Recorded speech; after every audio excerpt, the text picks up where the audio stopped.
Welcome back to the Woj Lowe offseason extravaganza. We hit the draft now. Woj, let's go to the biggest veterans that could be moving, maybe moving. Who knows if they're moving? And it has to start in Washington with Bradley Beal, who's entering the last year of his contract, coming off a sensational All-NBA 30-plus points per game season.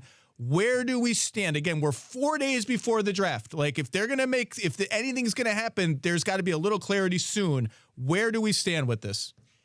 Bradley Beal has not told the Washington Wizards that he would like a trade. He has not told them anything, but he is invested in helping them in free agency. And, he's obviously gotten a chance to talk to Wes Unseld Jr., their new coach.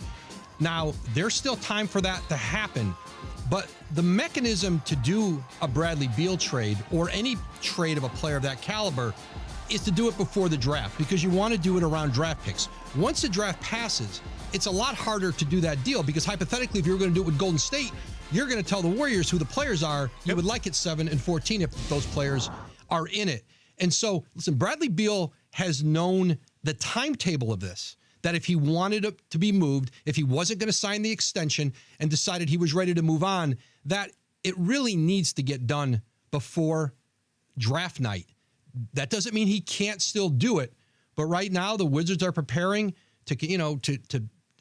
for draft night, and they're preparing for free agency, and certainly Bradley Beal and Russell Westbrook are part of their plans for next season.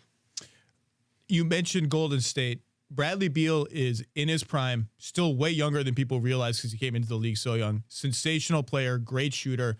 It's not just going to be Golden State if it ever happens. I think there will be so many teams that try to get into this. I think Boston makes sense. Miami makes sense. Golden State, Philadelphia. We can go on and on. But we can start with the Warriors because you mentioned in the prior segment.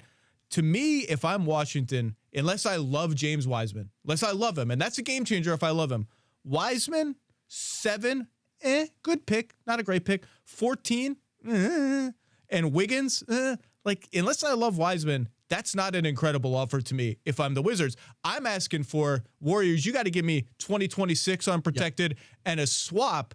And the Warriors, then you could flip, what are the other teams going to offer, right? Like Tyler Hero's value from Miami, I think, is a little lower. They're encumbered with first-round picks. Is Boston going to offer Jaylen Brown? I don't think so. To me, there's not much point in giving up one star for another if you're Boston. So you start to suss out what is the marketplace going to look like. Golden State can reasonably look at it and say, hey, even if you don't love our offer, go get something better.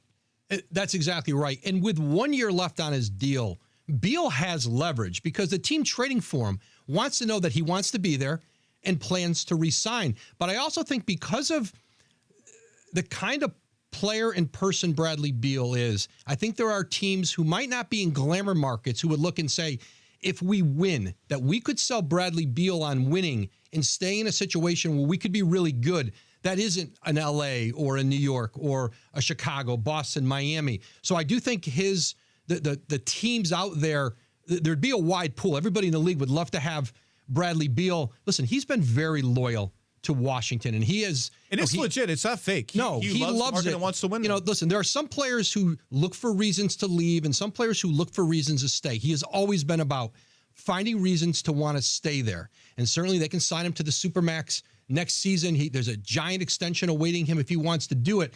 I think he has legitimately been torn, and he's always been looking for reasons to stay there. He loves that organization. He loves that city. But he wants to win, and he's got to look at the landscape with that roster, that team, and how they can improve themselves to weigh both of those things against each other.